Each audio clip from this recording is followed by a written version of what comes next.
Hello friends, आप सभी का स्वागत है मेरे इस यूट्यूब चैनल एस्ट्रो किताब में। एक बार फिर हम अपनी सीरीज़ को कंटिन्यू करते हुए जिसमें हम सूर्य के गोचर के बारे में जान रहे हैं।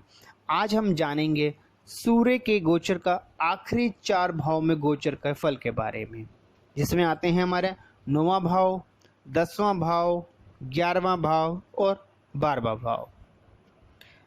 मैं उम्मीद कर रहा हूँ कि आपको पिछली वीडियो में जो सूर्य के गोचर के बारे में बताया गया होगा आपको समझ में आया होगा। मगर फिर भी अगर आपको कोई भी परेशानी है, कुछ भी समझने में कठिनाई आ रही है, तो आप हमें मेल कर सकते हैं, आपके क्वेश्चन का आंसर दे दिया जाएगा। चलिए अब जानते हैं सूर्य का 9वें भाव में गोचर चंद्र राशि से, या कह सकते हैं चंद्र लगन से।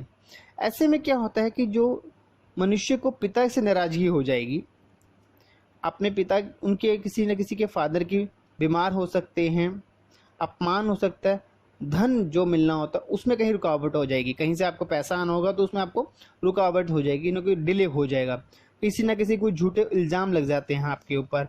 आप देखेंगे सुख का अभाव होने लगेगा, मन के अंदर एक हारने जैसी भाव आएगी, आपको लगेगा यार कुछ नहीं हो सकता, सब गलत है, सब कुछ, एक नेगेटिविटी आपके अंदर आने लग जाती है। आय में कमी होने लग जाएगी, जो भी आप प्रयास कर रहे होंगे उसमें आपको असफलता सी मिलेगी। आपके अंदर कहीं ना कहीं अहंकार, जिद्दीपन, हट अड़ियलपन सा बिहेवियर आने लग जाएगा आपके अंदर। आपके अंदर वही आत्मविश्वास की कमी आने लग जाती है, निराशा सा आपको फील होने लगेगा। बड़े बुजुर्गों से भी आपकी शत्रुता हो सकती है। धार्मिक कार्यों में विघ्न, अगर आप कोई धार्मिक कार्य करने जा रहे हैं या कहीं पे हैं तो उसमें भी आपको विघ्न से कुछ परेशानी आने लग जाएगी, काम अटकने लग जाएगा, ये आपको देखने को मिलता है। इसके अलावा आपको आँख, नाक संबंधी रोग हो सकते हैं और किसी न किसी प्रकार की दुर्घटना भी होने का अनुभव रहता है जब सूर्य 9वें भाव में गोचर कर रहा होता है। तो मैं उम्मीद कर रहा हूँ कि आपने देखा होगा कि जब 9वें भाव में गोचर करा तो सूर्य ने किस प्रकार के रिजल्ट दिए आपको समझ में आए। आइए अब जानते हैं 10वें भाव में जब सूर्य गोचर करता है चंद्र लगन से। ऐसे में क्या होता है, व्यापार में आपको सफलता मिलनी शुरू हो जाती है, आपका स्वास्थ्य अच्छा रहेगा, हेल्थ कंडीशन आपकी एकदम सही रहती है। स्त्रियों से, उच्च स्तरीय हाई लेवल के जो लोगों से आपको एक संबंध अच्छे बनते हैं। अगर कहीं में आपको किसी हाई अथॉरिटी लोगों से कुछ काम करवाना करना है तो आपको एक अच्छे रिजल्ट मिलेंगे। बड़े बड़े कार्यों में जिसमें आपको सफलता मिलने लग जाती है, आपको मिलेगी। और आप देखेंगे सरकारी जो अधिकारियों से आपको कहीं ना कहीं लिंक बनने लगता है। अगर कोई आपका ऐसा काम है जिसमें आपको गवर्नमेंट या सरकारी किसी लोगों से कुछ काम करवाना है तो आपका काम फटाफट होने लग जाएगा, क्योंकि उनसे आपकी एक अच्छी जान पहचान बनने लग जाती है। हायर एजुकेशन में आपको सक्सेस मिलती है। बहुमूल्य रत्नों का लाभ होता है, अगर कोई ना कहीं आप कोई रत्नों में विश्वास रखते हैं तो कहीं ना कहीं आपको वो रत्नों का लाभ मिलता है, उसका बेनिफिट मिलता है आपको। पदोन्नति होती है, प्रमोशंस का एक बहुत अच्छा समय होता है। जब आप देखिए कि आपका अगर सूर्य 10वें भाव में गोचर कर रहा है तो उस समय कहीं आपको प्रमोशन तो नहीं मिली। आप देखिए कुंडलियों में जिन जिनको प्रमोशन मिली, क्या उस समय सूर्य 10वें भाव में तो नहीं गोचर कर रहा था। तो इस प्रकार जब आप प्रैक्टिस करेंगे तो आपको बहुत स्ट्रांग होती जाएगी प्रेडिक्शन, और आपका जो रिजल्ट होंगे वो एक्यूरेट निकलने लगेंगे। आपको इज्जत और मान मिलने लगेगा, खोए हुए पद की पुनः प्राप्ति हो जाएगी। मान लो किसी का डिमोशन होगा, उसको वापस की हुई पोस्ट मिल जाती है, धन का लाभ होने लगता है, आध्यात्मिक तक तरफ आपका ज्ञान बढ़ता है। व्यवसाय, बिजनेस में आपको सभी जो आप प्रयास करते हैं, जो भी आप करते हैं उसमें आपको सक्सेस मिलेगी। मित्रों एवं संबंधियों से आपको हेल्प मिलेगी। अगर आपने अपने किसी फ्रेंड की हेल्प लेनी किसी काम में तो वो आपकी हेल्प करने से पीछे नहीं हटेंगे। तो आपने देखा कि सूर्य का 10वां भाव में जब गोचर हुआ कितने सही रिजल्ट आपको मिले, कितने अच्छे रिजल्ट मिले।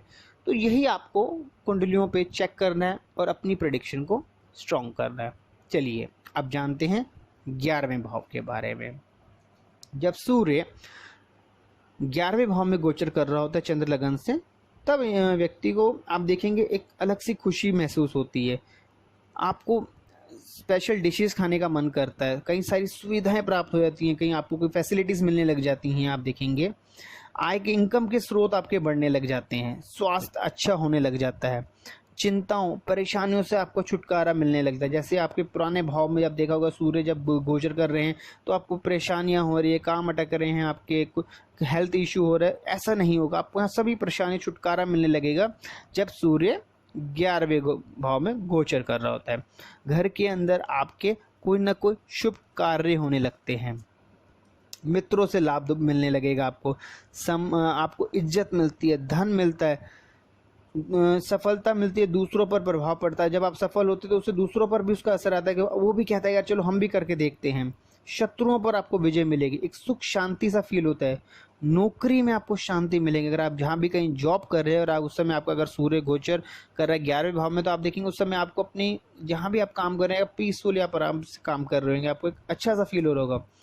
कहीं अच्छे आपको समारोह में आप भाग ले सकते हैं, शुभ कार्यों में आप जा सकते हैं, एक वैभव सा होता है, रोगों का नाश हो रहा होगा आप देखेंगे। तो इस प्रकार सूर्य जब 11वें भाव में गोचर कर रहा होता है तो इसका रिजल्ट बहुत ही अच्छा होता है। चलिए अब जानते हैं सूर्य के गोचर हमारे आखिरी भाव, इसे कहा जाता है 12वें भाव के बारे में। इस भाव में जब सूर्य गोचर करता है तब अब आपको रिजल्ट थोड़े अलग मिलते हैं। आइए जानते हैं किस प्रकार के रिजल्ट मिलते हैं। ऐसे में आपका अधिक खर्च होने लग जाता है, आप कहीं ना कहीं पे आपका खर्चा बढ़ जाएगा, आपके एक्सपेंसेस बढ़ जाते हैं, आपकी फ्रेंड से आपके लड़ाई झगड़े होने लग जाओगे, मित्रों से आपके लड़ाई झगड़े होने लग जाते हैं, क्लेश होने लगेगा आपको घर के अंदर। थोड़ा सा समय सही नहीं रहता, ऐसे में आपको टांगों में आपकी चोट लग सकती है, आप देखेंगे फीवर जैसा फील हो सकता है, आंखों में आपको प्रॉब्लम हो सकती है, आपराधिक मामलों में उलझाव, कोई आपके ऊपर मामला चल रहा है तो उसमें आपको उलझने से मिलेंगी। देर से होने वाली यात्रा में अगर आप यात्रा कर रहे हैं तो वो देरी से होंगी, आपको उसमें थकावट सी महसूस होने लग जाती है। ऐसे में कहीं ना कहीं आपको अगर जब सूर्य 12वें भाव में करता है तो जान का भी थोड़ा सा खतरा है, आपके लाइफ में भी इशू आ जाते हैं, हेल्थ आपकी जो लाइफ है तो कहीं ना कहीं आपको कोई एक्सीडेंट का खतरा सा बना रहता है, कहीं आपकी कोई जान जाने का खतरा बना रहता है आप देखेंगे। तो कहीं आप देख रहे हैं कि सूर्य जब 12वें भाव में गोचर करा तो उसके जो रिजल्ट रहे वो कुछ अच्छे नहीं रहे। तो इस प्रकार हमने जाना कि सूर्य का 12 भाव में जब गोचर होता है तो किस प्रकार का रिजल्ट मिलता है।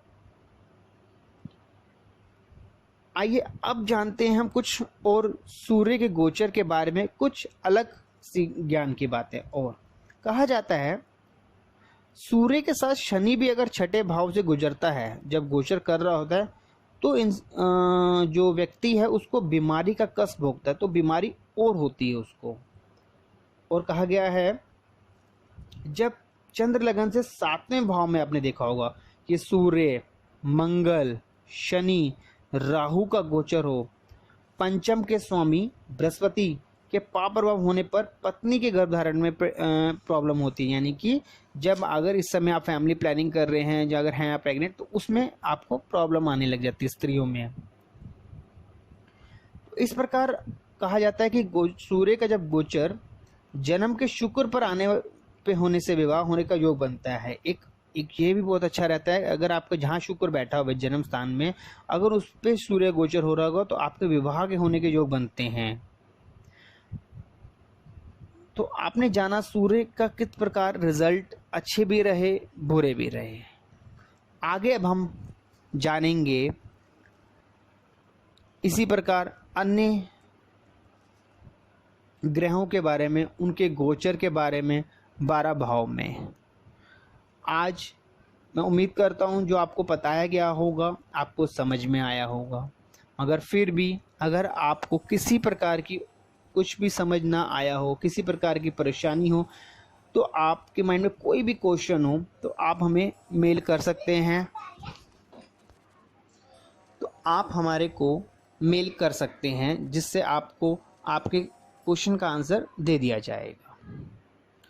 तो अब मैं आपसे विदा लेता हूँ मेरे चैनल, और आपसे यही रिक्वेस्ट रहेगी प्लीज़ मेरे चैनल को आप सब्सक्राइब कीजिए, शेयर कीजिए, जिससे आपको ज्योतिष से जुड़ी जानकारियाँ समय समय पर मिलती रहेंगी। राधे राधे।